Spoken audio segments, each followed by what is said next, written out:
Hey, it's Marc, and this is Alter Ego Comics TV for the week of March 31st, 2021. Coming at you with my recommendations for this new comic book day so that when you head out to your local comic shop, you can pick up the good stuff. So let's get started. First up is Destiny, New York, issue number 1.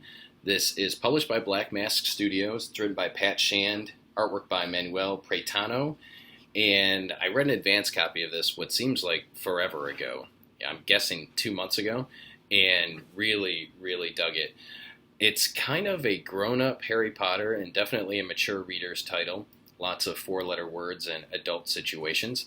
But instead of a Hogwarts type school that teaches you how to use magic, it is a school that helps you figure out what your destiny is and shows you what that destiny is. And this follows a young girl at the beginning, and later on she's in her 20s still trying to figure out what her life is all about. And she may or may not be, she's on the side of the angels, but she may be flirting with the forces of darkness. This is a really well written book by Pat Shand, and the artwork is outstanding by Manuel Pretano. It is in black and white, but don't let that steer you away. I think it's fantastic. Here's some of the black and white artwork. But don't overlook this one, Destiny, New York. It's only $4, and it's a whole lot of story. It's an oversized issue. So this is probably my pick of the week. There are a couple contenders this week. Lots of really solid stuff that I wholeheartedly recommend, and Destiny, New York is at the top of that list. Next up is Silk, number 1 from Marvel Comics. This is Alex's pick of the week, and it's written by Maureen Gu, artwork by Takeshi Miyazawa. And this brings the character of Cindy Moon back to the forefront. So even if you're not familiar with who the character of Silk is, by the way, she is basically a female version of Peter Parker. She was bitten by the same radioactive spider, but she was kept in isolation, kept in a bunker for 10 years, and developed her powers there. Power set's a little bit different, but also similar. And oddly enough, she's working as a reporter for Threats and Menace, which is J. Jonah Jameson's new venture into the news world.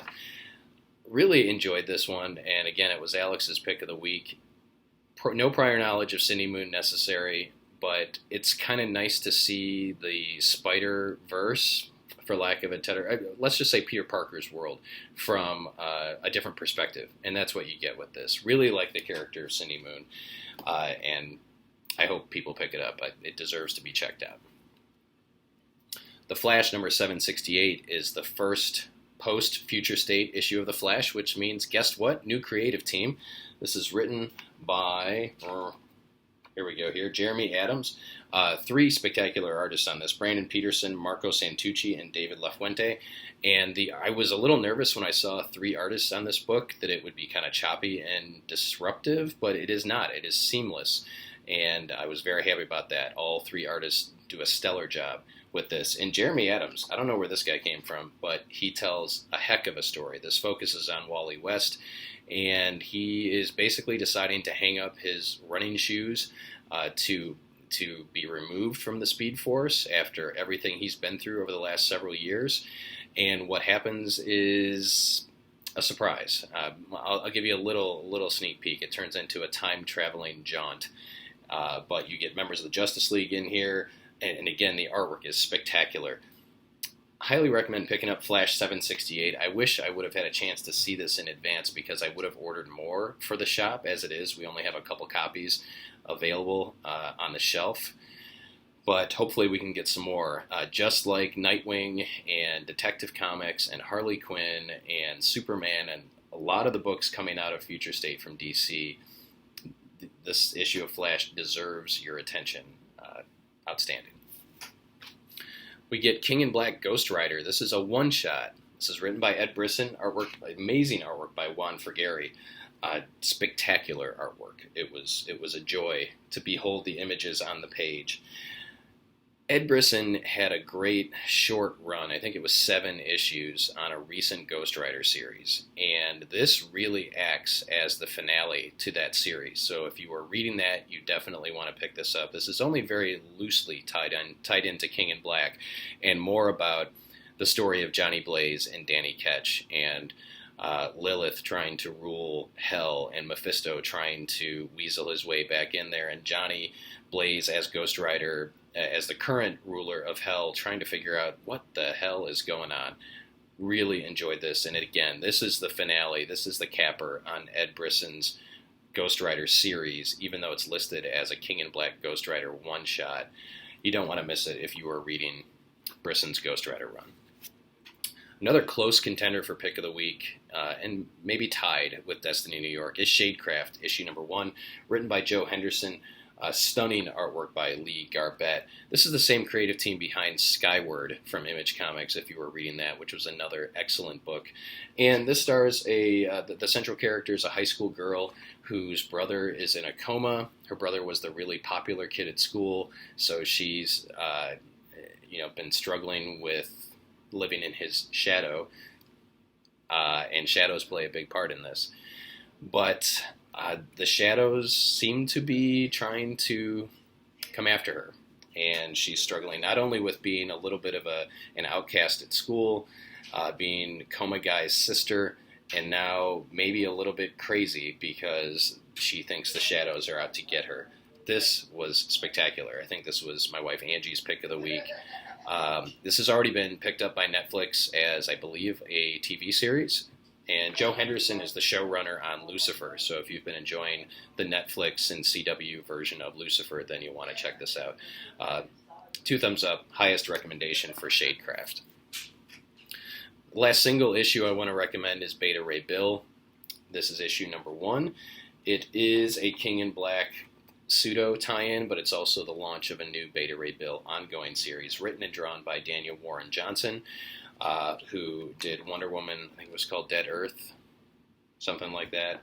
Also Murder Falcon and some other independent books, Extremity over at Image. So the artwork is very raw, very rough. I think it fits the title appropriately, and Daniel Warren Johnson does a great job with the storytelling as well. And this is, if you're a Beta Ray Bill fan, this is a no-brainer. You absolutely want to pick this one up, and it really hits you in the feels, because Beta Ray Bill is not what he once was, and you don't have to really be up to speed on everything. The book does a good job of doing that for you.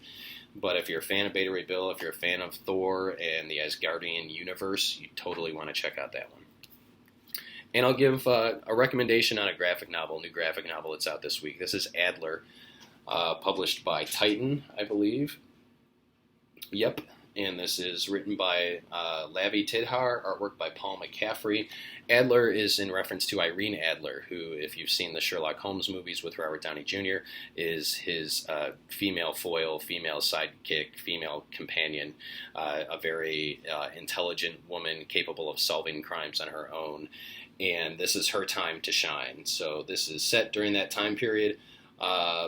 It's definitely got, a Sherlock Holmes, Indiana Jones kind of feel to it. Action-packed, intelligently written, great characters, great artwork. Highly recommend picking up this volume of Adler. I believe this is the complete miniseries, but it would not surprise me to see more Adler down the road. Let's see here. Yep, this was a miniseries, so this does wrap it up. And so you get the whole kit and caboodle in one graphic novel. Adler gets a thumbs up. So there you have it. Those are my recommendations for this week as far as New Comic Book Day goes. I hope you'll go out and support your local comic shop. And if you're in the Lima, Ohio area, come and see us. We've got all these books and more, and we're happy to talk comics with you. Make sure to subscribe so that you're kept in the loop on everything that comes out on this channel. Give us a thumbs up, like the video if you liked the video, and share your comments, what you liked this week, what you are looking forward to, and if you're finding these helpful. Hopefully you are. So thanks for watching, and I'll see you again real soon.